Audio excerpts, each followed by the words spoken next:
Hey everybody, today I'm doing some prepping. I'm actually storing away some food for long-term storage, and I wanted to show you how I'm doing this with the mylar bags and the 5-gallon buckets and the oxygen absorbers. I'm storing food in two different ways today. One is a 5-gallon bag that this one is going to be full of my hard red wheat berries, because when I make bread I use 4 cups of wheat per loaf, and I make a loaf a week at least, so I'm going to use this very quickly. Some of the other food items I have, like cornmeal and black-eyed peas, popcorn, I'm going to be using not as quickly, so I'm actually storing those in 1-gallon mylar bags. That way you have a variety bucket, and you can only put 4 1-gallon bags in a 5-gallon bucket because you're losing a lot of space.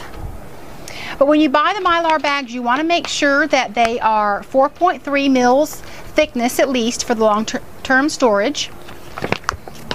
And what I go ahead and do is, when you get your food all ready and you have your buckets and you have your oxygen absorbers, go ahead and put all of your food in your bags, and set them aside.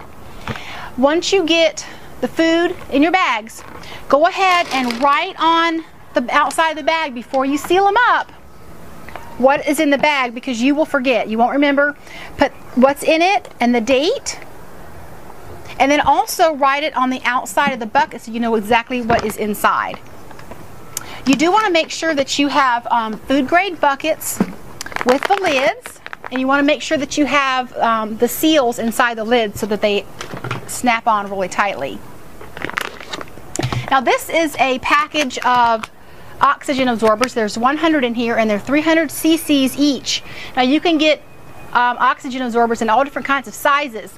For example though, in my 1-gallon bag of food, I will only need one 300 cc oxygen absorber to make sure that this is airtight, that it will take all of the oxygen out of this bag, and in a couple days, once I seal this up, it will actually be quite sealed tight. It's vacuum packed, really, because it's going to take out all the oxygen inside the bags.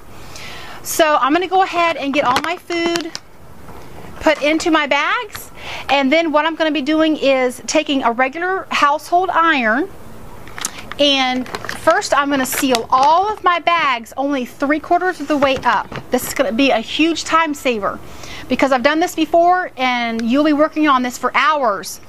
The whole point of this, by sealing these up 3/4 of the way all the way across, because it takes some time, is that once you open up whatever pack of oxygen absorbers that you have, they start activating right away, and you don't have a lot of time. You have 20-30 minutes to work. Get the oxygen absorbers in your bags, seal them up the rest of the way so they can start working, so you don't waste the rest of these. Okay, so we'll get my food in the bags and we'll get to ironing very soon.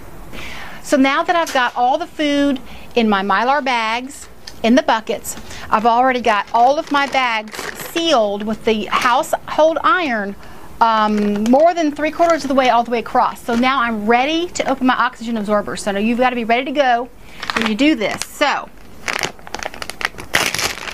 here we go.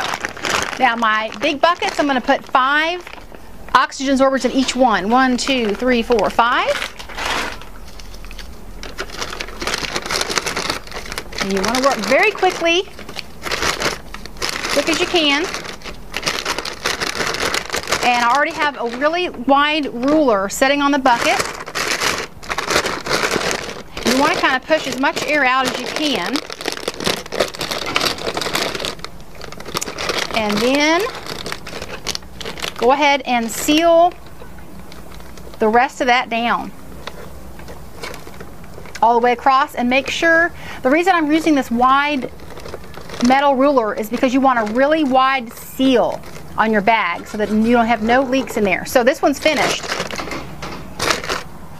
Now I also have all of my 1-gallon bags. Now remember, my 1-gallon bags contain 1 oxygen absorber each. Make sure you put them in there. Very, very important. Stuff that down in there. Oop.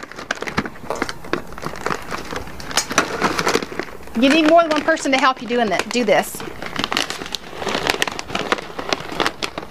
And seal the rest of the way down.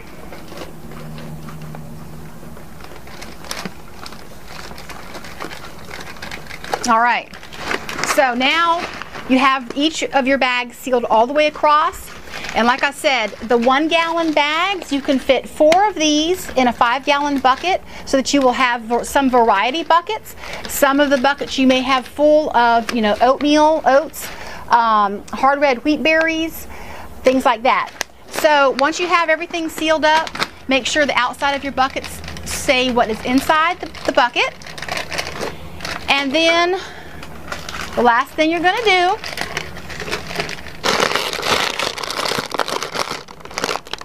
is pack the rest of the mylar bag down inside. And you're going to use a rubber mallet to put the lid on, and you're done. So once you have this sealed and your oxygen absorber is inside, over the next few hours, especially overnight, these are going to be vacuum sealed very tightly. So you want to go ahead and get these 1 gallon bags into your buckets right away. And you'll find out how to fit these in. I mean, you'll be laying one down, a couple will be standing up, and then another one will be laying down. So that about does it. This is about a weekend project. You gather all your food together, all of your buckets, all of your mylar bags, and your oxygen absorbers.